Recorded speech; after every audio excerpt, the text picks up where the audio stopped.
لن نن 300 کاله مخکې اورنګزیب بادشاه ستا د دې بادر کلی رحمان بابا په ازرخانه ادیره کې خښ دی. اورنګزیب ورته وایي چې رحمان بابا کله کله راځه ما ته خپل اشعار وایه. ویل زه او ستا دربار ته تللو اشعار ویل. ویل او که نه. ورته ویل غوږ کېږده چې ړومبی شعر درته ووایم. ورته اورنګزیب نن پترخ کې مې جانان په لاس کې مې جام دی، نن پترخ کې مې جانان په لاس کې مې جام دی، ځکه اورنګ د زمانې زما غلام دی. نن پترخ کې مې جانان په لاس کې مې جام دی، ځکه اورنګ د زمانې زما غلام دی. زه د یار تصویر پترخ کې د میو جام په لاس کې، اے اورنګزیبه په خدای قسم زه تا خپل غلام ګڼم. نو ته به ماله راځي که زه به تاله درځم؟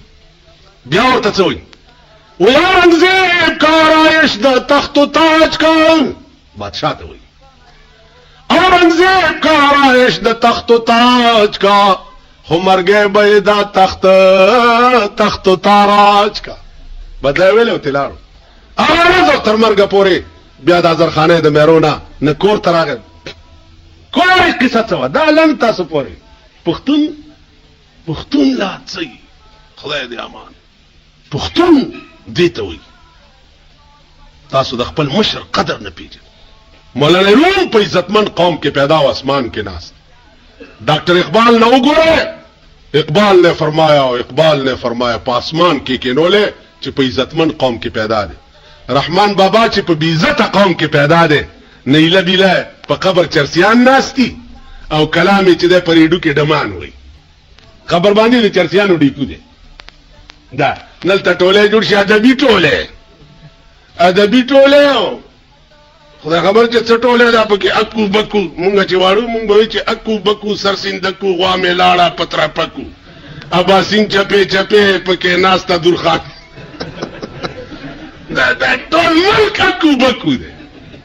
دا څه خیال دی؟ اکو بکو راټول شوي دي مشاعرې چې شاعران ولا راغلي او زل زور پسې تللی وم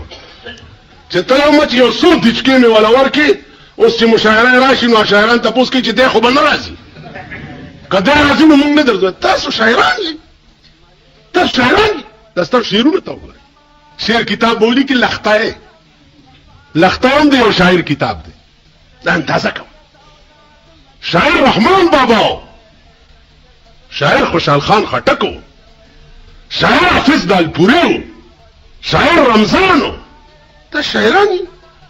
زما عزیزانو. رحمان بابا ډېر لوی سړی والله العظیم. سواد د سیدو شریف سواد سے رحمت الله علیه بوي چې کاش چې په پښتو ژبه مونږ کېده نو ما به د رحمان بابا په کلام مونږ کول. مولانا نصیر الدین رحمه الله تعالی وتبارک د غرغشتو ما ته به کلمه یو قصیده او چې وبمولا سترګو نه به دا د اوخې توي. میا عزرګل اسیر مالټا 110 کال عمر دی. کله زه ورشم او څه اشعار ورته نو هغه وایي زاریان په دیم چې دې ملک دا دومره لوی علم چرته و چې دې سړي کړی.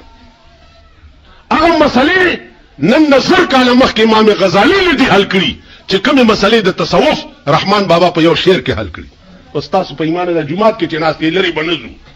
چېرته په یو ټکي پوهېږئ، په یو ټکي هسې څه غوړ زیړی چې راځئ لاس خاطر مم مګلي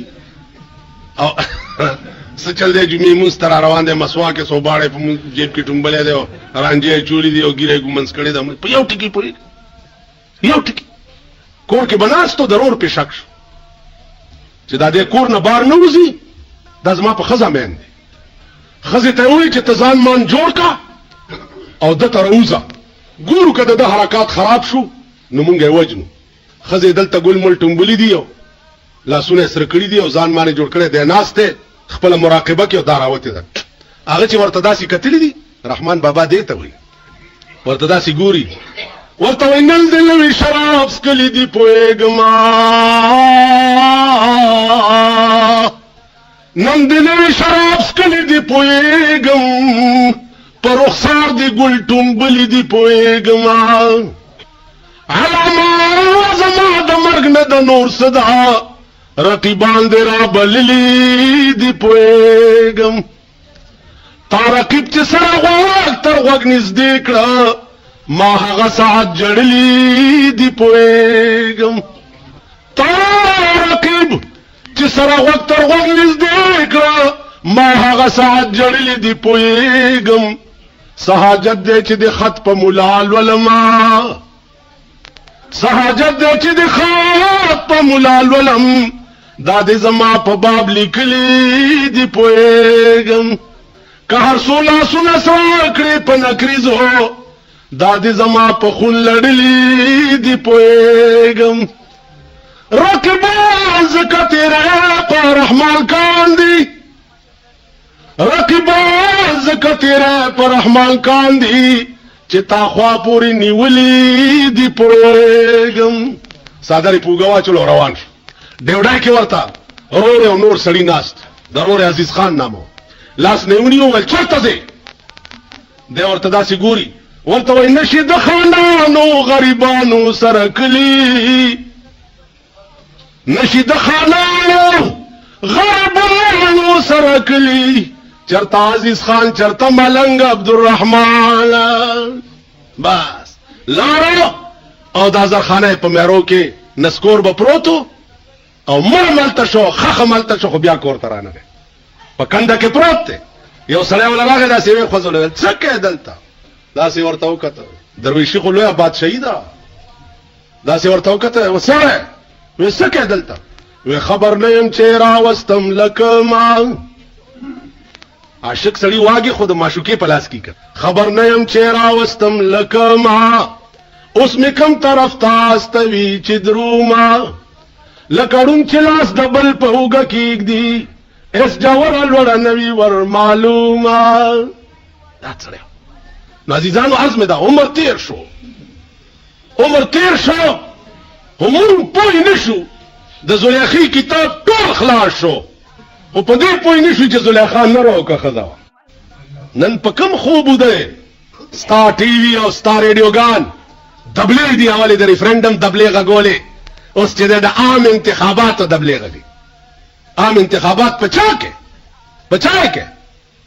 خلق خو دې ټول نیولې دي په جیل کې پراته دي فل رحمان کم کفر کړی دی چې تر اوسه پورې غریب په جیل کې پروت نو واورا او بیا واورا داسې انتخابات بټوم کړي قوم بایکاټ وکړه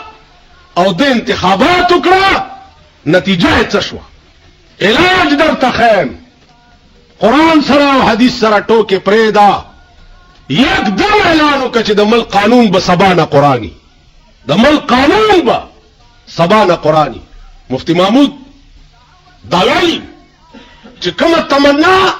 مونږ د قدم نه په سر راوړې وه چې د ملک قانون به قرآني او دا چې د ملک قانون به قرآني مونږ الحمدلله خدای چې کوم شی غوښتو هغه راغی ټیک ده جي مونږ دا نه دی چې د تره زوی مې منبر دا منبران دا اوس هسې خولې نه مې څه وځي ورته دا خو ازمایي خلق دی که نه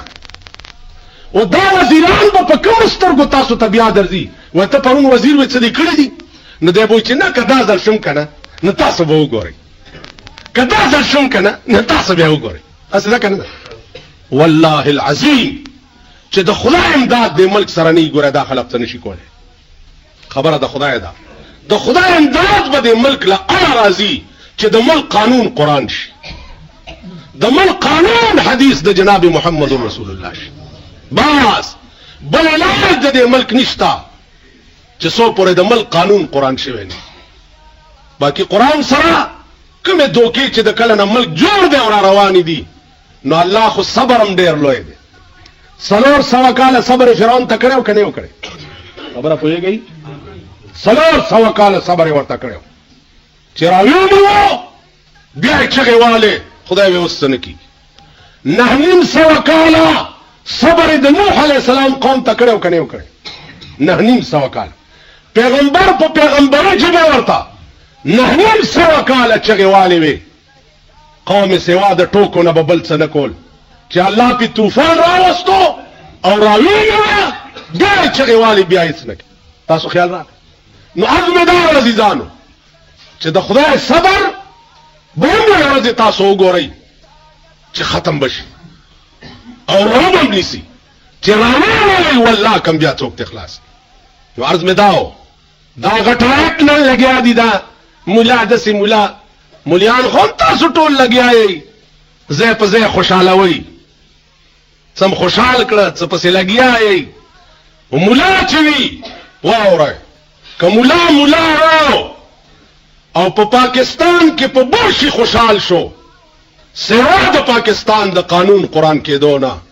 الله دې هغه مولا نه زما دیرم لري د مولا چې ځان ته مولا وي دا مه وایه چې یاره څه خو دي که نه یاره څه خو دي که نه یاره چې خو دي که نه څه ته وایي چې خو دي که نه چې خو دي که نه نه دا همغه چل نه وی د فرض او د واجب او د خایږي د شانه د مسلمان سره چې اکثر احکام پیدا دی خو ګورئ که دا ټکی د هغه سړي متعلق ته ووایي چې تا ته معلوم نه وي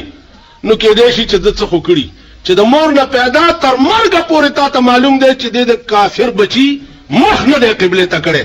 او ته ورته چې خایږي د شانه د مسلمان سره امید دی چې خدای به ان خوله دې د مرګ په ناره ټپه شه نو خایږي خو دا معنا چې تا لیدلی نه تا ته معلوم نه نو چې ستا مخکې د موره پیدا و دا دی اوس درته په جنازه کې پروت دی او ته د هغه متعلق وایې چې خایږي د شه بدبخته کمبخته زمونږ خو بیرې تباه ده مونږ خو غرق والله العظیم دا قرآن به د قیامت په ورځ تاسو وګورئ چې زنځیر باید د بجلیګر ملا په غاړه کې اچولی او خدای ته به یې راکاږي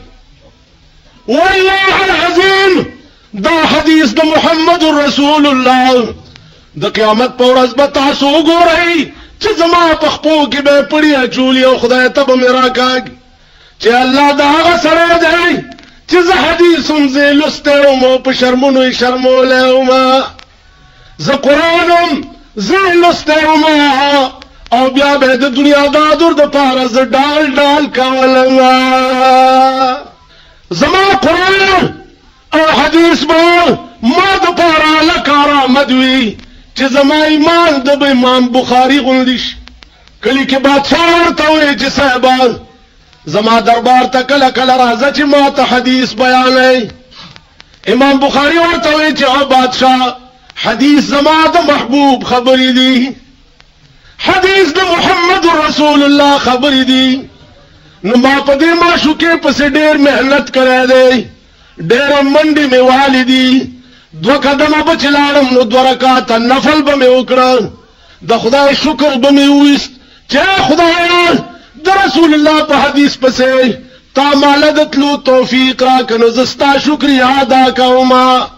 نو بادشاه دا حدیث دومره سپک شو چې زه به د دنیادارو دربار ته راوړم بادشاه به زله خارج کو زله خارج به بل بادشاهي ته به لاړو هغه بادشاه به ورته وایي چې ماله حدیث راځه او دربار کې بیانوه ده به ورته بیا داسې وایي هغه به هم زله خارج کو بلې بادشاهي ته به لاړو هغه به ورته وایي ده به ورته بیا داسې وایي هغه به هم زله خارج کو ټولو ملکونو کې وګرځېدو یو بادشاهي ځای نه ورکولو چې ځای نه ورکولو نو خدای ته وایي چې یا الله اوس مې د ځمکې لاندې کا پاس را باندې ځمکه تنګه شوه ستا حدیث را باندې خلک سپکول غواړي بادشاهان را تخپل کور ته راوستل غواړي دا مې ضمیر نه غواړي نو امام بخاري وفات شو چې وفات شو 6 میاشتې د قبر د خاورو نه د مشکو د عنبرو لوخړې به راوتې خلکو به خاورې وتښتولې بیا به پې نورې واچولې بیا به تې خوشبویۍ لوخړې راوت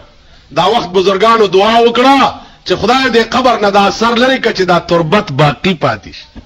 قرآن او حدیث به داسې سړی جنت ته بوځي چې د چا ایمان د قرآن او د حدیث